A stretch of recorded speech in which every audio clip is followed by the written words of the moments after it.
UFC 204 is just now, at this point, hours away, although many hours and many late night hours ahead. Welcome, everyone. My name is Luke Thomas. I am joined, as you can see on the other side of the screen, by Chuck Mindenhall. This is our remote UFC 204 preview show.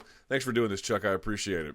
They didn't want to spring for us to go to Manchester. That's all right, though. You know what? I'm not watching fights at 5 in the morning. I'm quite all right with that. I'm with you. I'll stay on North American time. All right, so let's talk about it right up front. First of all, we should note there was some news this morning. Ian Entwistle had trouble making weight. His fight with Rob Font was removed from the card. There are now only 11 fights, so the first fight for this is going to start around midnight local time in Manchester. Now, we've talked a lot about this, but I guess I'll just pitch to you first.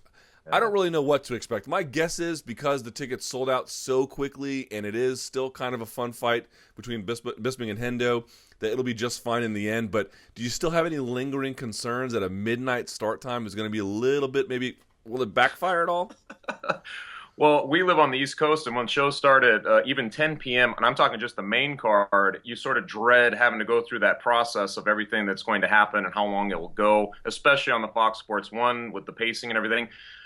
I don't know, man. This is one of those things I'm like, by midnight and they're just starting the card. I mean, it's almost like you can't really put your mind around that. I've never been to an event quite like that. So it'll be really interesting to see how enthusiastic they get. I'm guessing that, I don't know if they're serving beer through this whole time or whatever, but I guess it's going to get fairly rowdy on that level. But who knows, by the time that main event comes on, people could be sobered up and ready to go to work in the morning. So who knows, man? I think it's going to be one of those wait and see. It kind of reminds me of what didn't that Sweden card, the Swedish card start something like this, and that crowd seemed to be into it up until the moment Gustafsson got beat, and then it seemed to just die immediately. Right. So I guess we'll see. Yeah, I just find it hilarious that you're going to have all these UFC fans leaving the Manchester arena at the same time people are getting up and going to church. That's going to be quite a sight over in that city. Yeah. Okay, so it did sell out in minutes. We'll talk about pay-per-view projections in just a minute, but let's start with just a basic fact. For a North American audience, this is a weird event, right? We talked about this yesterday in the MMA Beat. The card itself is built for that local audience or, a European audience, but the time, of course, is meant for the North American pay-per-view audience. But at the same time, not a lot of depth to this card, right? Yeah.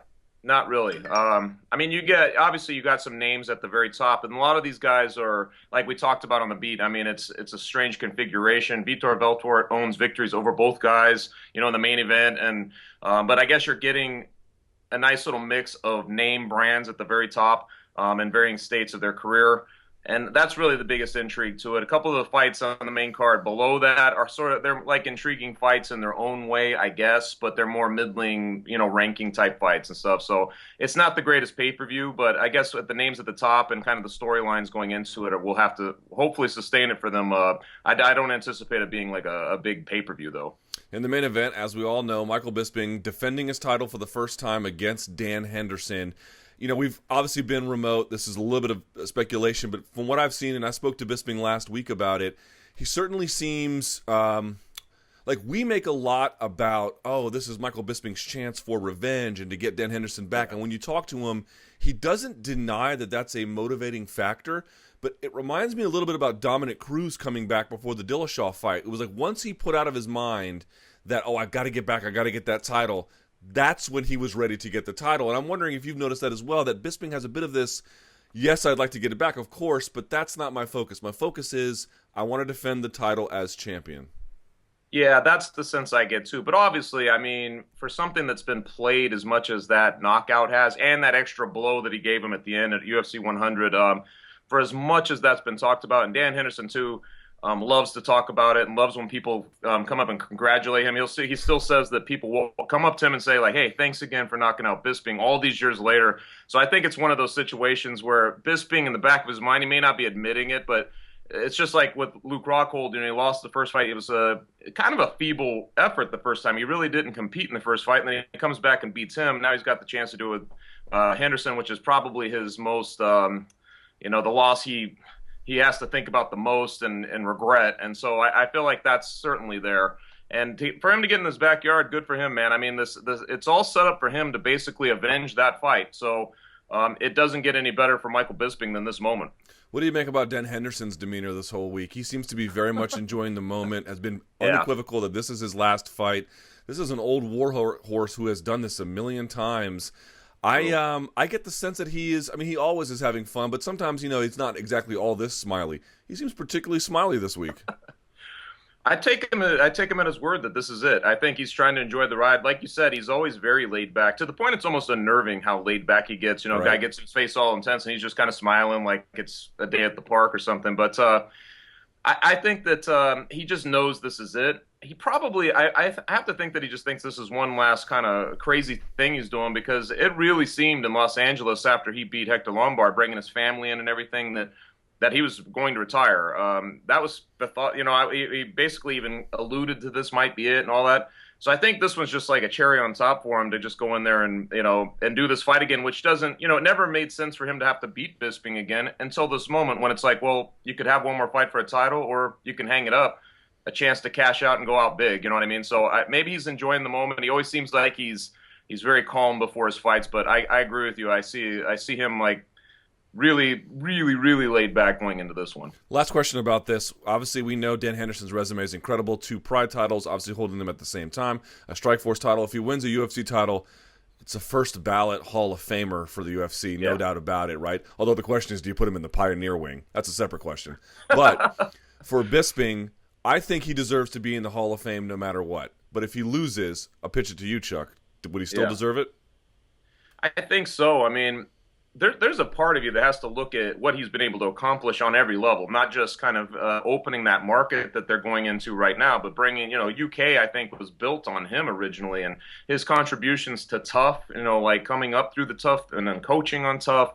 I think he can break the record, right, for most victories with a win coming up here. Yes, that's right.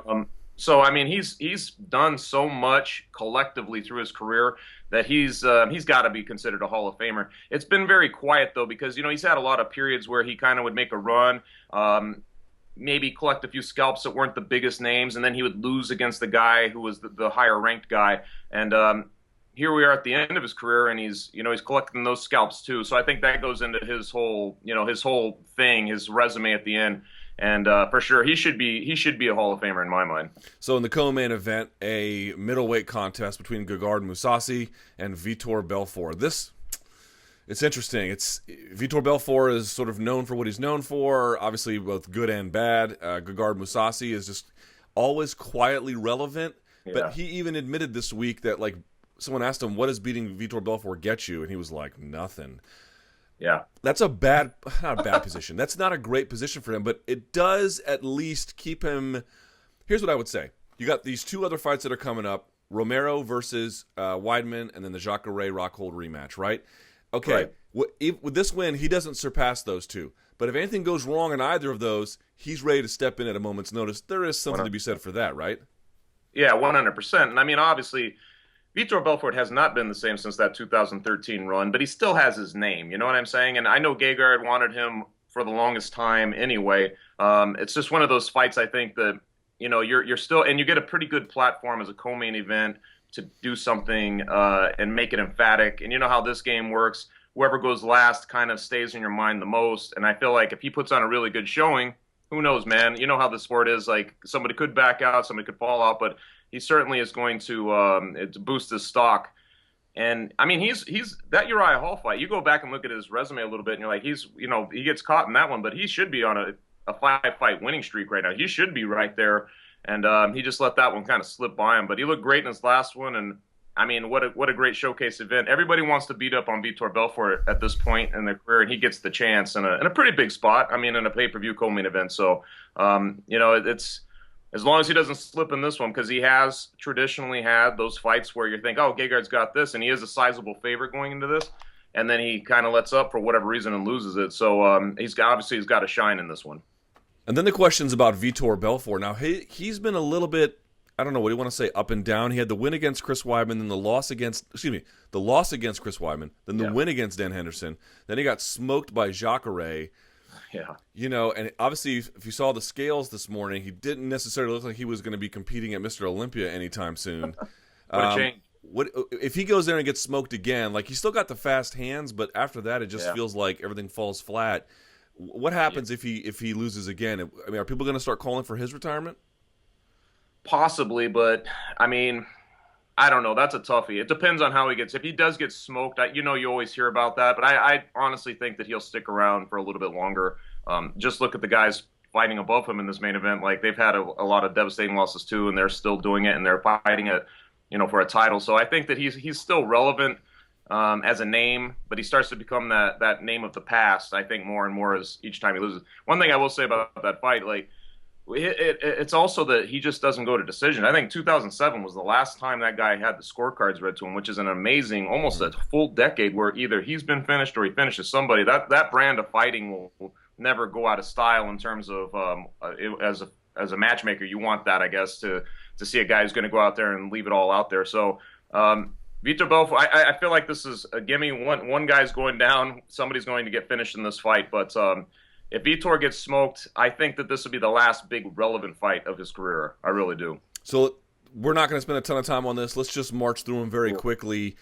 Any expectation or anticipation for Ovince St. Preux versus Jimmy Manuwa? Jimmy Manuwa, obviously a local guy. He's on that card for a reason. Yeah. And this portends a striking battle, I think. We'll see, although, OSP might take it to the ground. But what are you expecting? Anything fun here?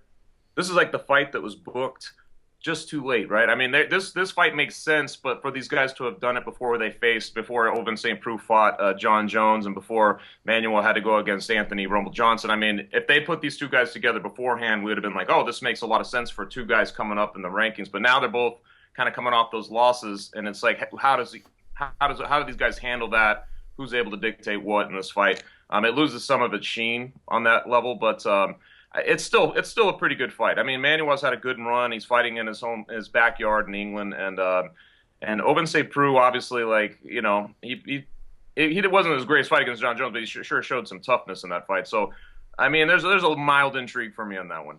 Stefan Struve trying to get the comeback tour, still going, and obviously he's already had a win under his belt since coming back. But I mean, keeping the train on the tracks against Daniel Omielanczuk. I think this is a good fight for Stefan Struve if he wins. It doesn't necessarily mean a whole lot, but like we mentioned before, this is a guy who's under 30 in the heavyweight division. If he can get some wins, that's not insignificant. Not to mention, he does own a victory over Stipe Miocic. I mean, as far as you want to look at that, you could say, like, well, he's beat the current champion, so that's always something nice to have in your back pocket as you get going again. He hasn't won back-to-back fights in a long time, but I feel like this is stylistically a good fight for him. You know what I mean? Like, I feel like he's getting a guy that he should beat. It's like one of those fights you think through and you think, well, he should beat this guy, but obviously anything happens in that division, but I feel like this is a good opportunity for him too to kind of get back into that relevant conversation. Just given the heavyweight landscape and how quickly those guys get shuffled back at the deck, and he could leapfrog some names right away. And then rounding out the end of the main card, Mirsad Bektic taking on Russell Doane. Russell Doane coming in on 5 days' notice after 2 previous opponents fell out for Mirsad Bektic. Bektic has been out for a while. A top prospect. I always wonder about these top prospects taking these tough fights, because here's the thing. Russell Doane had that fight against Pedro Munoz. Now, Munoz won that fight at UFC Fight Night 90 with that awesome guillotine choke he set up from the back. Okay, great. Yeah. But Russell Doane was putting it on him before that. And I just wonder, for Bektic, who's been out a while, it's just semi-risky, right? Yeah, and it's also he's playing with house money, right? Like, he's just kind of coming in here. Everybody expects him to lose. I think he's the biggest underdog on the card. He's lost 3 in a row. It's almost like, he should have been cut probably. Like, they could have cut him, and here he is just kind of taking this fight. These are kind of fun when this happens, because there is a wild element of, what happens here, because neither guy had been planning to face the other, and then all of a sudden they are on 5 days or whatever it was. And I wouldn't sleep on Doane in this one too. I kind of get the sense that it's very difficult to get your mind around an opponent switch, this many times. And for Doane, it's like I said, it's house money. He can just show up and let it all hang out, because one way or another, he's either going to be on a 4-fight losing streak or he's going to turn it around drastically very fast. Now, we won't really get into it. A couple of names on the prelim card that fans might know. Brad Pickett is on this one. Danny Roberts is on this one. So these are some names that have, well, Danny Roberts less so, but certainly I think American fans know Brad Pickett. Adriano Martins is on this card, so for the preliminary portion of it. So there'll be some matches there that if you're a hardcore fan, you might know. Okay, we didn't do it at the top. Let's do it at the end. Predictions. Cool. Bisping, Hendo. I'm going to go Bisping. I just think that it's set up for him. This is just a gravy fight for Dan Henderson. I think that Bisping has actually been looking better. I mean, he's beaten these guys. I think he's as confident as ever been, and he's fighting in his own backyard. So I'm going to go Bisping. I'll say that he's going to. I think it'll be a decision. Okay, and then I will go Bisping as well. I just feel like, though, striking with Henderson early, I don't understand why people don't wrestle him. He's had porous takedown defense throughout his career. Yeah. Michael Bisping showed against Chael Sonnen. He's got some pretty good wrestling and some pretty good takedown defense. So I'd like to see him exercise that, but I think he can get – go ahead. He kept circling into that punch, too, like in that last fight, and I feel like that's going to play in his mind so much. I just can't imagine him going in there and trying to strike with Dan Henderson and taking that chance. I think he'll play it smart early and take the fight late. And then Vitor Belfort taking on Gegard Mousasi. Any hope for old fast hands Vitor? Not really. I feel like Mousasi is just like, he's this guy who under the surface is just ready to burst, like he's ready to take on all this vision. I think that he really wanted this fight, and here's his opportunity to do it. And Gegard Mousasi is just so good all over too. I just think that he'll make it his fight. And Vitor, unfortunately, he just hasn't looked the same since that 2013 run with the asterisk all over it. It just looks like Mousasi to me. And I think he'll finish him. I don't know how, but he'll finish him. And very quickly, just give me the name. Struve Omielanczuk? I'm going to go Struve. Let's see. Manuwa versus OSP? Yeah, I'm going to say OSP in that one as kind of even though he's going into England to do it, I just think he's got more tools. And then lastly, Bektic Doan. I'm going to go Bektic, but like I said, I would be surprised, but I would be pleasantly surprised if Doan came in there and made that a competitive fight. There we go. All right, you can follow Chuck on Twitter at Chuck Mindenhall, longest last name ever. You can follow me at SBN Luke Thomas. I'll put up a graphic for everyone to see. We'll be back after the fights. I think it'll be me and Danny Segura to do a post-fight wrap-up. We appreciate everyone watching. Like, share, and do all that good stuff. Thank you, guys. For Chuck, I'm Luke. Until next time, enjoy the fights.